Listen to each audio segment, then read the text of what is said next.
The Atlanta Hawks signed restricted free agent Bogdan Bogdanovic to an offer sheet, which gave the Sacramento Kings 48 hours to match the deal.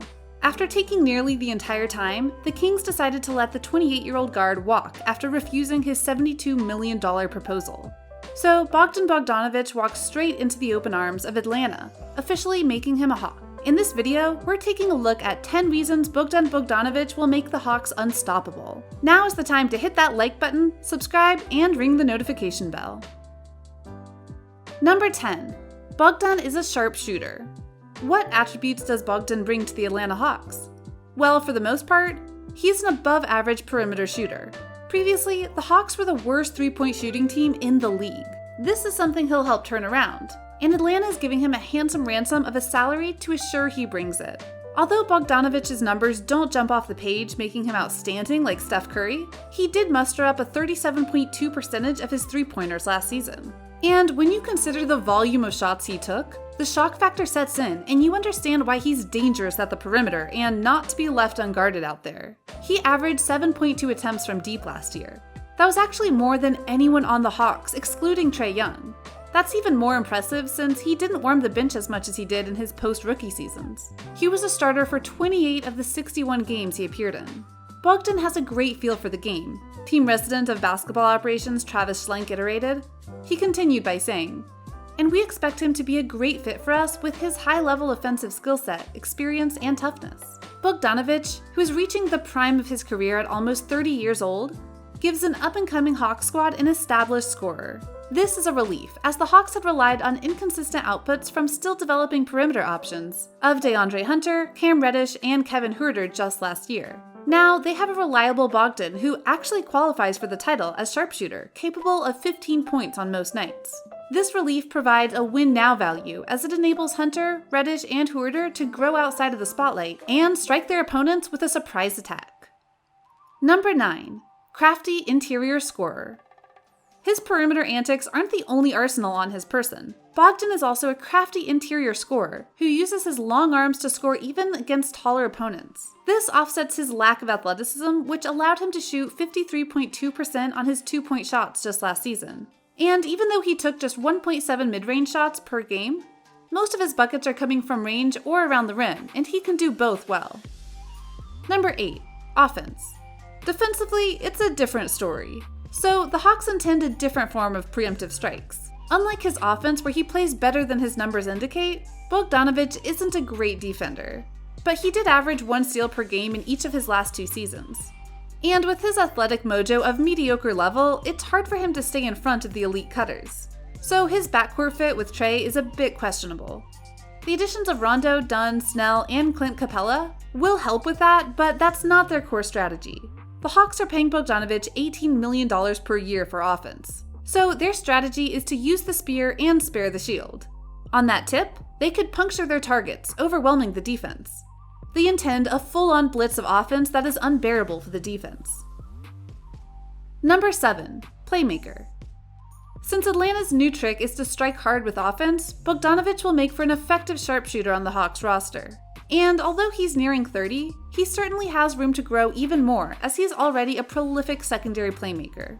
Bogdanovic enjoyed arguably the best season of his 3-year NBA career in 2019 and 20, averaging 15.1 points, 3.4 rebounds, and 3.4 assists per game.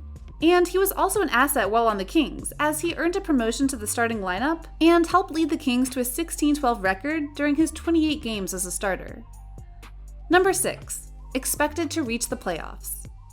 With Bogdanovic joining Danilo Gallinari and Rajon Rondo as high-profile Atlanta additions entering the 2020-21 season, and with Trae Young about to begin his 3rd NBA campaign, the team has quickly pivoted from rebuild mode to setup and strike mode, and are expected to make the playoffs.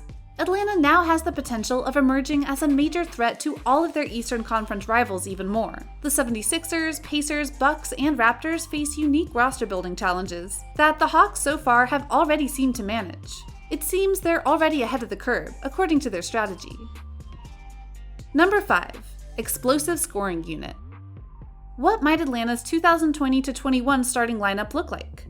Well, projections are seeing a startup of Trae Young, Kevin Huerter, Bogdan Bogdanovic, Danilo Gallinari, and Clint Capella. However, the Hawks have many options for their starting lineup that can play to different strengths to become more adaptable to rivals. NBA enthusiasts would imagine that the Hawks are eager to build a fun yet explosive scoring unit around Trae Young. We all anticipate seeing a maximum shooting lineup, but only time will reveal. Operations manager Travis Schlenk also commented on the matter by saying, "It's no secret that one of our biggest areas of focus in free agency was adding shooting and quality depth. With Bogdan as part of our incoming group, we feel those are now areas of strength." Since Bogdanovic is a career 37.4% outside shooter who launches from beyond the arc at a high volume, the trio he forms with Trae Young and Danilo Gallinari is floor spacing nirvana, according to NBA experts. Number 4. Defense. To make up for their defensive downfalls, Huerter could be replaced by several players in that starting five. A more defensive-minded approach might place DeAndre Hunter on the wing alongside Bogdanovic. In regards to a physical approach, looking to exploit poor rebounding opponents might slide Gallinari up to small forward, and put tenacious board getter John Collins at power forward. With a strong beginning to the year, Cam Reddish could also earn himself a spot in the lineup. So the Hawks can steadily maintain a defensive block. In any case, fans are already expecting to see a wide array of groupings early in the season, as coach Lloyd Pierce figures out who works best together to adapt to the opponent's offense. Number 3. Weaknesses. There are some worrisome lingering issues for the Hawks. Bogdan often takes shots off balance, flying around screens and off the dribble, contributing to that lower than expected 3-point percentage. The new Hawks squad has a really good roster with a crazy high ceiling as it currently stands. Still, it feels like an unfinished product due to the repetitive rotations of players. In the case of Clint Capella and John Collins, for example, they are both incredibly active rebounders who will be powerful screen and roll threats with Trae Young. And plenty of teams around the NBA would love to have either one. But while Collins has developed an outside shot to match his athleticism, with his 40.1% from the deep, he is not necessarily the type of nimble ball handler meant to be fanned out to the perimeter every possession. Because Capella is exclusively anchored down low, there could be some spacing issues if Collins pairs with him. Atlanta also has a surplus of young wings to organize and utilize. As DeAndre Hunter, Cam Reddish, and Kevin Huerter jockey for minutes, the development of the wing situation is definitely worth watching. Number 2. Bogdan is better than before. Just to recap, the Serbian guard was originally drafted with the 27th overall pick by Phoenix in 2014.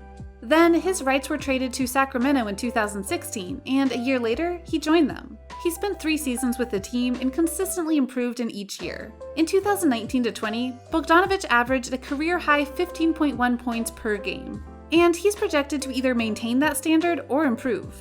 And since the Hawks have focused on snagging veterans in order to build the roster to complement a young core, featuring all-star guard Trae Young, Bogdan seems like a stand-up player who will assist in the development of his younger teammates, as well as ascend to greater notoriety.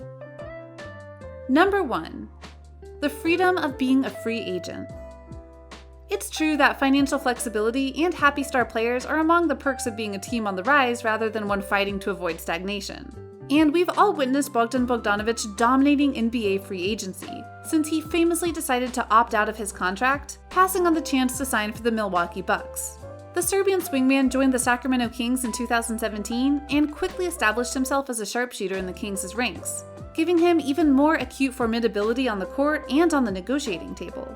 Keeping Bogdanovic would severely limit options in terms of flexibility, so the Kings thought it was best to restructure their team around its young core of De'Aaron Fox, Marvin Bagley III, and Buddy Hield. So Bogdan subsequently bid adieu to Sacramento and his teammates, thanked the fans for all their support, hailed them as one of the best fan bases in the NBA, and joined the flock of Hawks. Why do you think Bogdan is great for the Hawks? Can you think of any other pros and cons to Bogdan's switch to Atlanta? Leave your comments down below. Be sure to like, share, and subscribe. Plus, hit that notification bell.